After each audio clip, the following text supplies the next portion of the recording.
ฉันจึงรู้ดีย้อนเวลากลับมาไม่ได้โธ่เอ้ยโชคชะตาเล่นตลก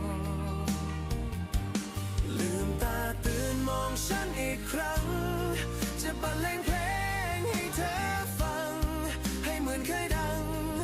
วันแรกที่เราพบกัน